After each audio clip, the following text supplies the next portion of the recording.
people. Today I'm going to be talking about imprisonment in the kingdom of heaven and suffering, violence, and the passive pursuing violence, and zeal when approaching God's kingdom.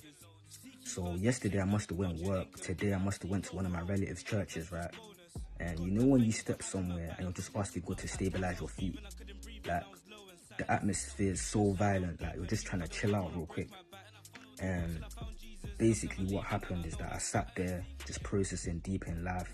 Then I asked God to take control. I started to pursue him violently in my spirit, in my soul, when they started dancing, man was in my own mojo, like I was just on my own spot, in my own lane, just saying, Lord, I'm gonna wrestle with you for violence right now.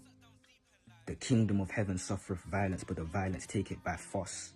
I'm gonna wrestle with my heart to, wrestle with you. So yeah, bro, the Bible says Jacob wrestled with God. I think that's what the name Israel means, like you're a wrestler with God.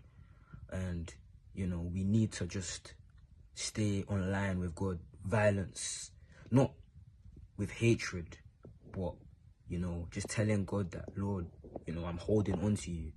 Even Paul and Silas, some people in the Bible, in the book of Acts, imagine two people, yeah, they're literally praising God. They're in prison right now. They've been imprisoned because of the gospel. And the prison doors just fling open just because they've been praising God violently, just pursuing the Lord, just seeking deliverance and blessing. And another verse I want to talk about is imprisonment. The Lord hears the needy and does not despise his own which are in bonds.